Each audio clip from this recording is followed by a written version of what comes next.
capítulo 5. Lucas, capítulo 5, verso 17. Lucas, capítulo 5, verso 17. Você que está com a sua Bíblia em Lucas, abra sua Bíblia em Lucas, no capítulo 5, no verso de número 17, e nós vamos ler a Bíblia juntos. Meu Deus, tenha misericórdia da minha vida, me dá graça, me usa de uma maneira especial para falar com os teus filhos nessa manhã, em nome do Senhor Jesus. Amém. Certo dia, o tema da minha Bíblia é Jesus cura um paralítico. Jesus cura um paralítico.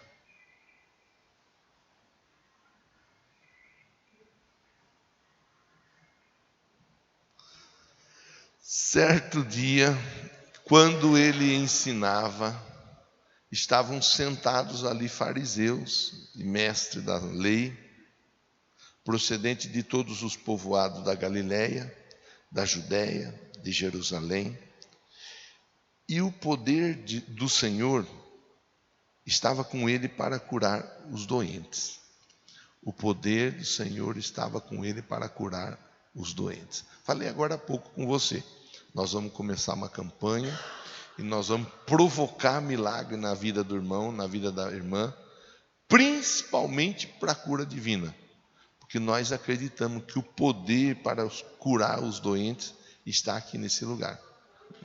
Eu acredito nisso. Eu acredito, por isso eu oro toda quarta-feira pelos enfermos, por isso. E às vezes até visitamos pessoas enfermas, porque eu acredito que o poder ele está sobre a nossa vida para curar. Tem pessoa que não acredita, tem pessoa que não ora pelo doente, e nós respeitamos, cada um faz de acordo com a sua fé. Eu acredito que Deus muda histórias, por isso eu provoco você para colocar a vida diante de Deus para receber saúde. Verso 18. Vieram alguns homens trazendo um paralítico numa maca. Tentaram fazê-lo entrar na casa para colocá-lo diante de Jesus. Não conseguindo fazer isso por causa da multidão, subiram ao terraço, baixaram em sua maca, através de uma abertura, até o meio da multidão, bem em frente de Jesus. Então é uma história conhecida, também registrada e narrada no Evangelho de Marcos. A história de um rapaz paralítico, acamado. Interessante que ainda hoje no decorrer do culto tem uma moça que escreveu um comentário. Eu não sei quem é a moça ao certo, mas ela escreveu o comentário: ora pelo meu pai que está paralítico e acamado. E Deus já havia me dado a palavra para conversar e falar sobre um paralítico. Então, quero aproveitar e reforçar a fé dessa moça que está online conosco, que Deus ele muda histórias, ele muda situações, e nós precisamos acreditar. Aqui era um rapaz que estava na cama, paralítico, e ele tem a felicidade de ter pessoas que o ajudam a chegar até Jesus. Eu acabei de falar com você. Convide alguém para vir com você para o templo na semana que vem. Como é bom quando nós temos alguém para nos ajudar a receber uma coisa boa. Então esse rapaz ele estava paralítico, ele estava acamado, mas ele tinha pessoas que o ajudaram a chegar até Jesus. Deixe Jesus te ajudar. Deixe Jesus ajudar pessoas através da sua vida. Deixa Deus te usar. Deixa Deus. Não seja uma pessoa que não se preocupa com as outras pessoas. Eu convidei. Quiser vir, vem. Não quiser, não vem. Convida de novo. Se precisar, passa na casa. Se precisar, dá uma carona. Faz um esforço para trazer alguém junto com você, para que pessoas sejam abençoadas. Aqui esse rapaz, ele é levado numa maca. Não fala se ele era alto ou baixo, magro ou gordinho. Não fala como que ele era. Não fala como que ele era. Mas quem já carregou alguém enfermo sabe que qualquer pessoa em estado acamado fica pesado. O peso da pessoa parece que multiplica.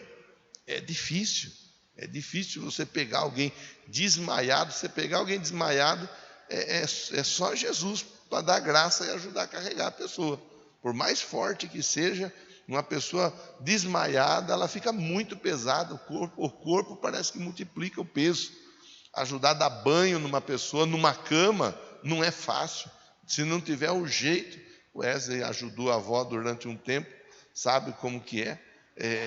Se não tiver o jeito para pegar, eu me lembro, para ajudar meu pai a sair da cama, enroscava o pé no pé dele para ele não escorregar, eu segurava no punho dele para não escorregar a mão, com a mão, tinha todo um jeito para conseguir fazer. Então, esse homem, ele estava na cama, mas tinha pessoa disposta a ajudá-lo.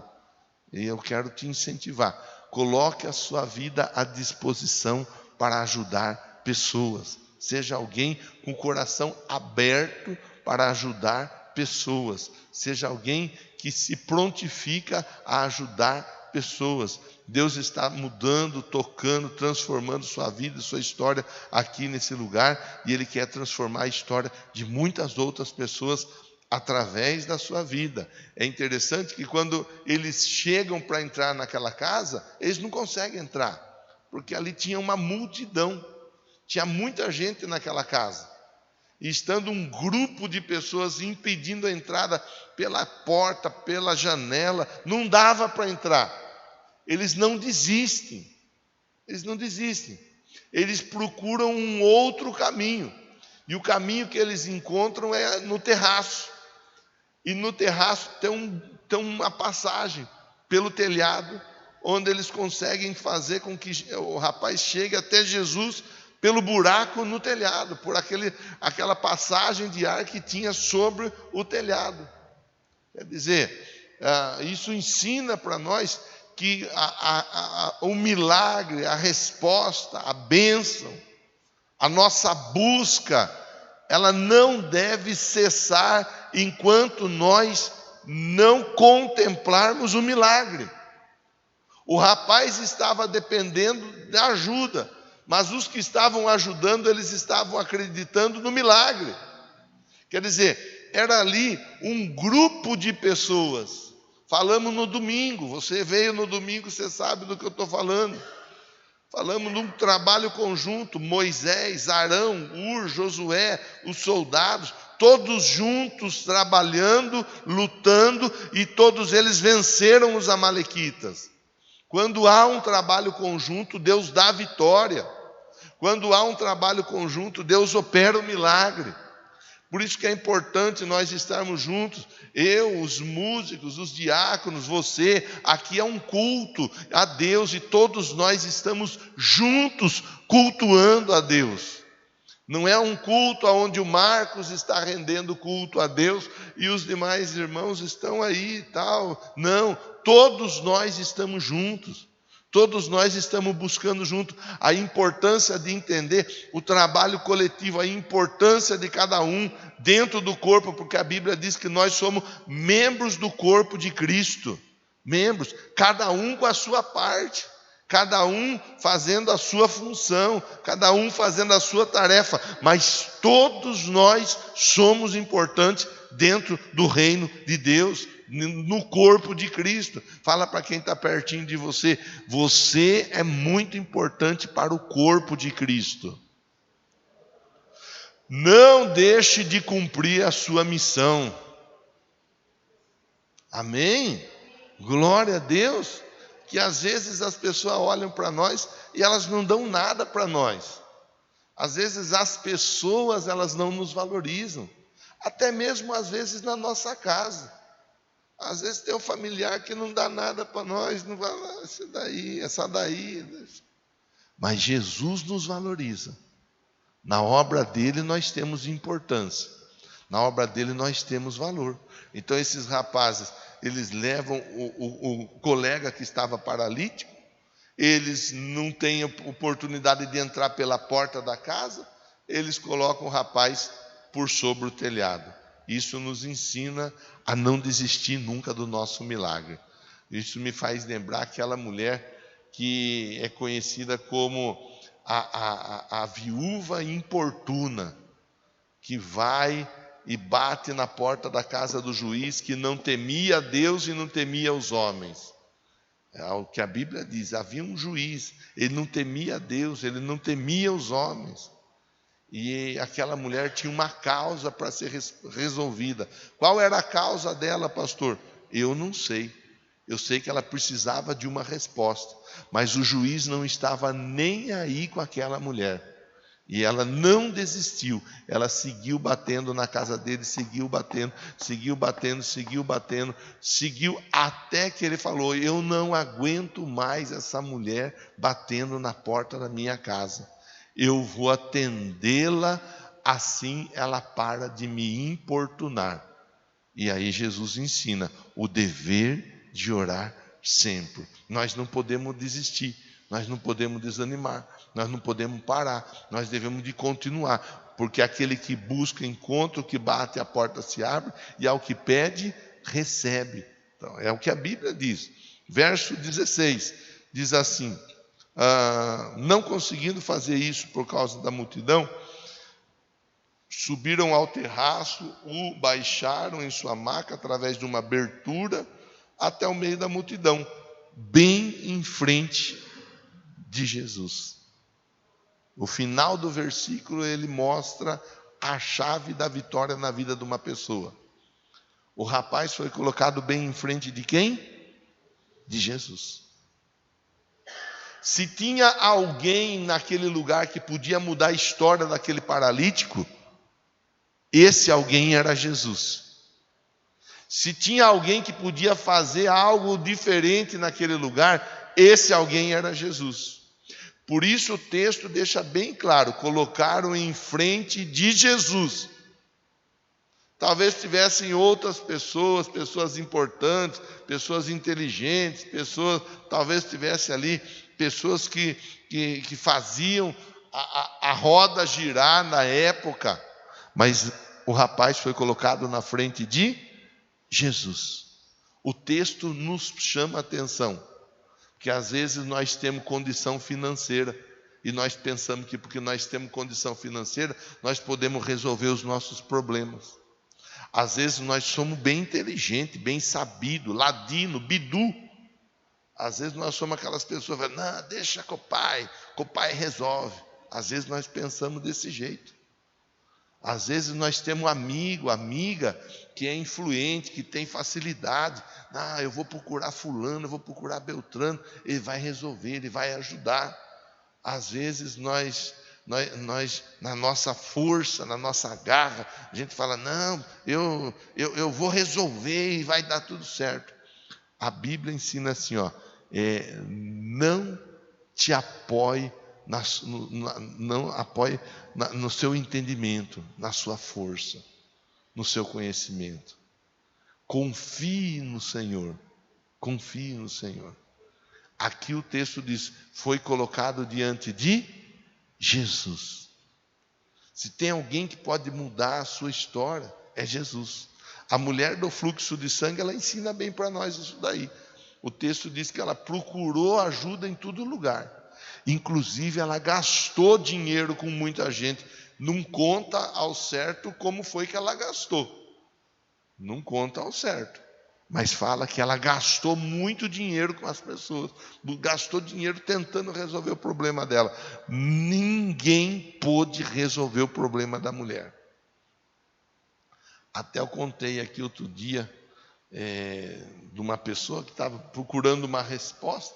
Eu acho interessante. Mas isso é coisa minha, viu, irmão? Você não precisa pensar igual eu.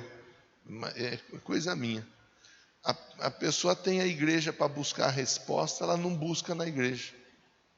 Ela tem culto, 2 cultos na quarta, 3 cultos no domingo, 1 na sexta, 2 atividades no sábado, tem célula. Ela tem atividade para a hora que ela quiser, o dia que ela quiser, para ela buscar em Jesus a resposta. Ela não busca. Ela não busca.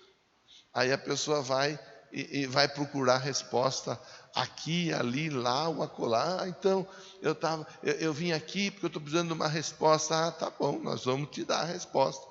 Você vai trazer isso, aquilo e aquilo outro, para nós podermos fazer aí, ou preparar o trabalho para a resposta chegar. Meu Deus do céu, como tem gente que é difícil de entender. Eu fico olhando e falo, meu Deus, será que precisa de complicar desse jeito?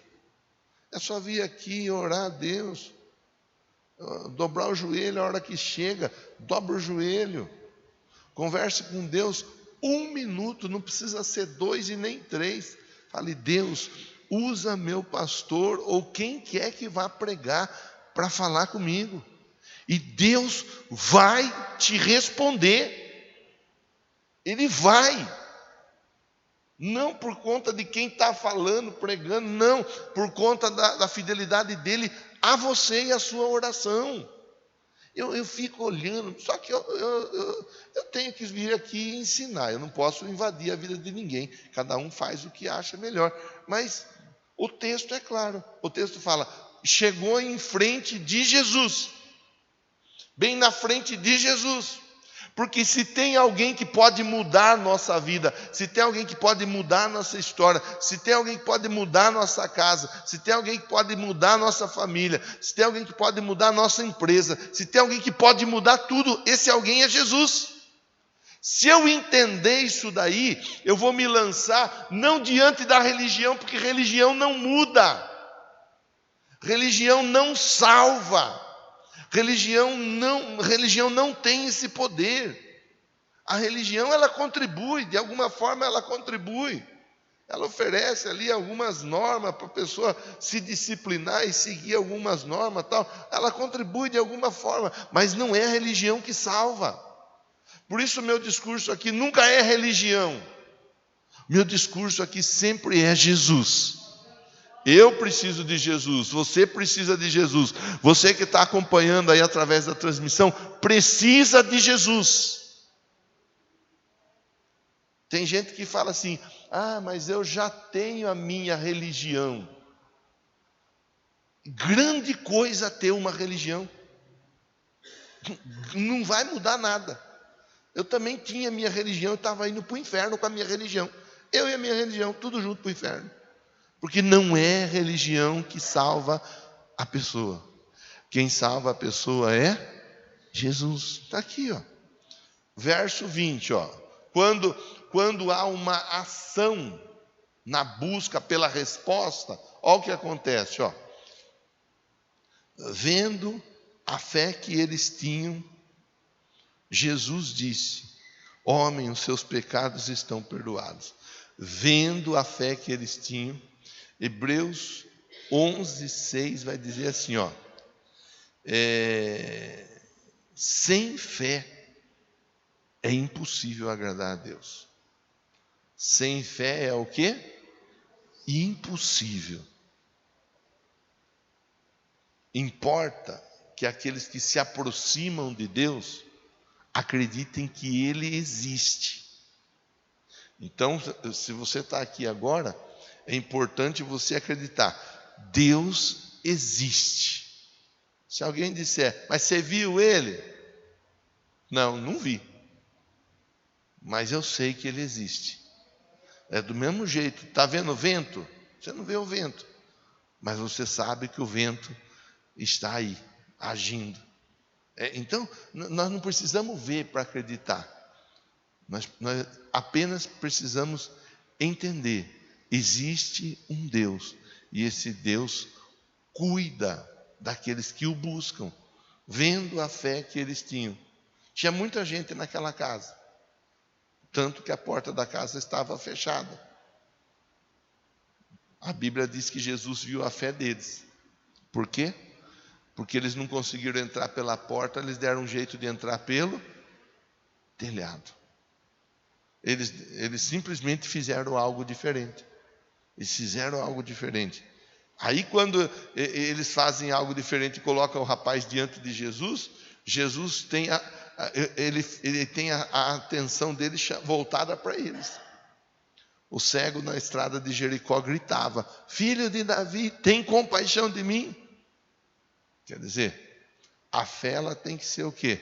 Manifesta, demonstrada. A mulher no caminho da casa de Jairo vai até Jesus e toca na roupa de Jesus. A fé tem que ser demonstrada. Por isso que nós não podemos ficar falando só de fé sem ação. Se nós acreditamos, nós agimos, nós fazemos.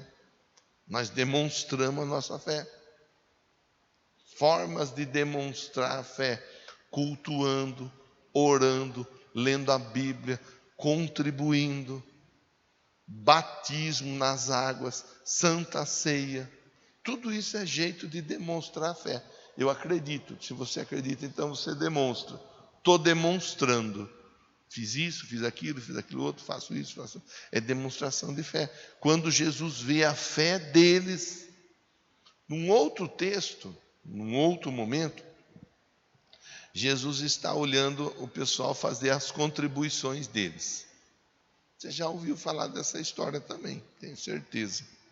As pessoas indo contribuir no gasofilácio. O gasofilácio é uma caixa de madeira onde era colocada a contribuição. As pessoas iam e colocavam ali as suas contribuições.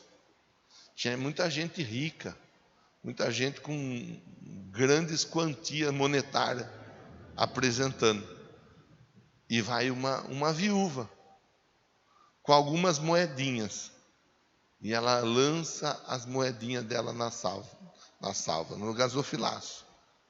Jesus fala assim: olha, está vendo essa viúva aí? Todos os demais que passaram por aqui contribuíram com aquilo que para eles era sobra. Ela contribuiu com tudo aquilo que ela tinha. O que chamou mais a atenção de Jesus ali? A sobra daquelas grandes quantidades que tinha sido contribuída, ou aquelas 2, 3 moedinhas que foram colocadas diante de Jesus, diante do gasofilácio, aos olhos de Jesus. Por isso que às vezes a gente fica pensando: mas a minha contribuição, mas a minha voz para cantar, mas o meu... Qual é a motivação que está dentro do seu coração? O que é que está te motivando a estar aqui nessa manhã ouvindo essa palavra? Porque é a sua motivação que vai gerar a resposta na sua vida. A sua motivação, ela faz com que você demonstre a sua fé. Esse pessoal aqui, eles estavam motivados a ver aquele homem tomando posse da bênção deles. Eles se enfiam o rapaz por dentro do telhado, e por dentro do telhado o rapaz chega até Jesus. Jesus tem a fé deles, vendo na fé deles, Jesus fala: meu pai, olha que coisa, hein? Eles são de muita fé. Verso 21 diz assim, os mestres da lei e os fariseus começaram a pensar: quem é esse que blasfema, que pode perdoar pecados, se não é só Deus que perdoa pecado? Os religiosos estavam preocupados porque Jesus disse: os seus pecados estão perdoados. Só que não é o pecado que traz dificuldade dentro da casa muitas vezes? Se não houver perdão e ajuste em relação ao pecado, a pessoa vai fazer campanha para a família muitas vezes a vida inteira, e a família não vai ser restaurada, porque o pecado está estabelecido. O pecado, ele muitas vezes ele traz doença para o corpo. Se o pecado não for perdoado e deixado, a pessoa vai fazer campanha de cura divina a vida inteira e vai permanecer doente. Vai permanecer doente. O pecado, por vezes, acaba destruindo amizades. Se não for perdoado o pecado e deixado de lado a vida do pecado, a amizade nunca será restituída, restabelecida. O pecado é um problema. Hoje em dia você não pode pregar contra o pecado. Você tem que prestar atenção, você tem que tomar cuidado com aquilo que você fala. Tomar cuidado, porque às vezes alguém pode ouvir e pode se ofender com aquilo que você fala. Onde já se viu, você tem que pregar e pregar de uma forma aonde você, pera lá, deixa eu medir, deixa eu calibrar as palavras aqui para poder falar sem trazer algum prejuízo para o irmão, para a irmã, no emocional, na mente e assim por diante. Pecado é tudo aquilo que nos afasta de Deus. Pecado é tudo aquilo que faz mal para o nosso corpo. Pecado é tudo aquilo que vai contra os princípios da palavra de Deus. E se eu estou indo contra, eu tenho que deixar de lado. O que esse rapaz estava fazendo, eu não sei. A Bíblia não fala. Nós não temos subsídio para pensar aqui sobre o que ele fazia. Mas a Bíblia diz: os pecados estão perdoados. Essa tem que ser uma preocupação minha e sua. De nós chegarmos aqui e sabermos, pera lá, Deus está perdoando os meus pecados. Deus está perdoando meus erros, meus enganos, minhas falhas, minhas atitudes equivocadas. Ele está perdoando, porque para que nós todos tenhamos uma nova vida, uma nova história, nós precisamos de perdão de pecado. Se nós não tivermos perdão de pecado, não tem transformação. Esse rapaz, ele em primeiro lugar, ele ouve a palavra ou a frase: seus pecados estão perdoados. A partir do verso 22 diz assim: Jesus, sabendo que eles estavam pensando, perguntou: por que vocês pensam assim? Eles nem comentaram, eles só pensaram. E Jesus já leu o pensamento deles. O que é mais fácil? Verso 23, dizer: os seus pecados estão perdoados, ou levante e ande? Não vamos esquecer que lá no Egito, os encantadores, os magos que trabalhavam a serviço de Faraó, eles também fizeram sinais e maravilhas ali. Não vamos nos esquecer disso daí. A Bíblia diz que o príncipe deste século cegou o entendimento dos incrédulos, para que não lhes resplandeça a luz do evangelho da salvação em Jesus. Num outro texto, a Bíblia diz assim, que o príncipe deste século, ele tem poder de se transformar em anjo de luz.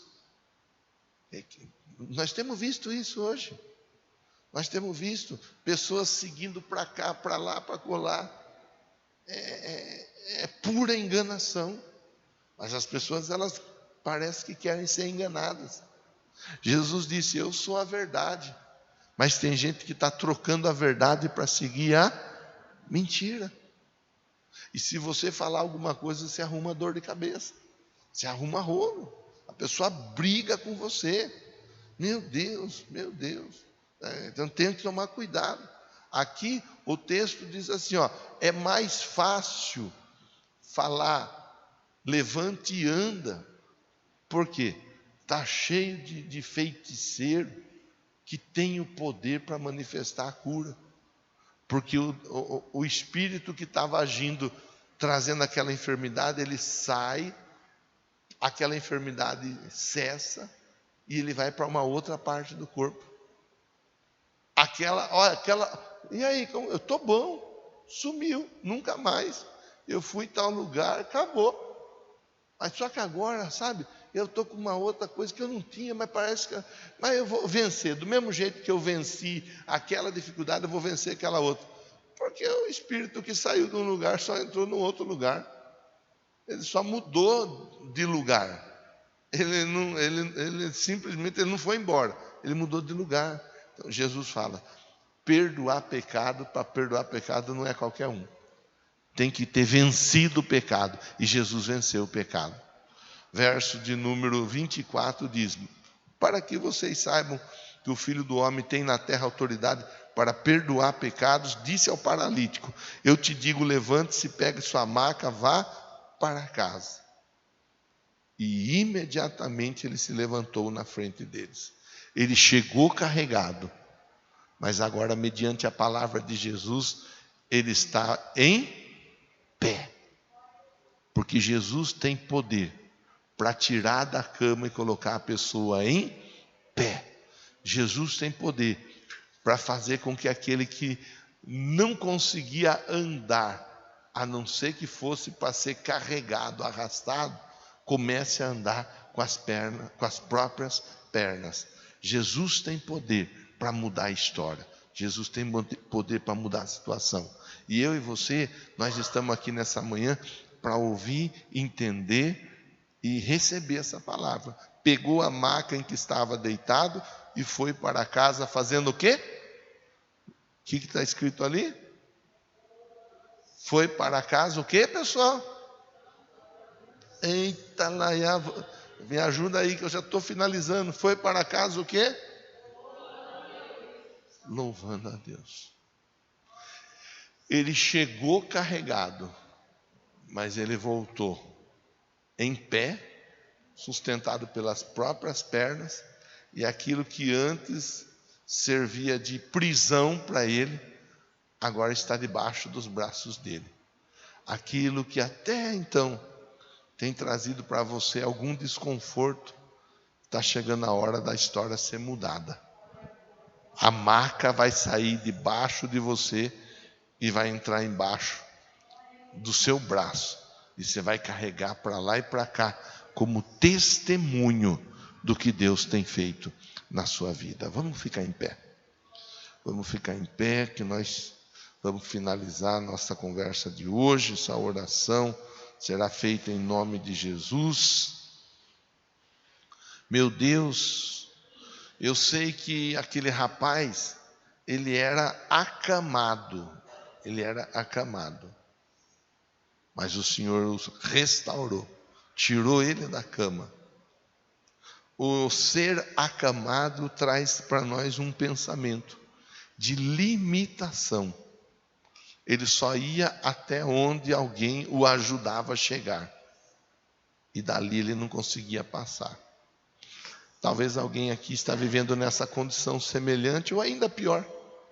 Limitado ao extremo, limitado financeiramente, limitado nos relacionamentos, limitado dentro da família, limitado nas ações dentro de casa. Talvez tenhamos pessoas limitadas aqui, mas pelo poder que há no nome de Jesus eu quero declarar: essa limitação está caindo por terra, e meu irmão e minha irmã vão começar a fazer coisas que jamais eles imaginariam conseguir fazer.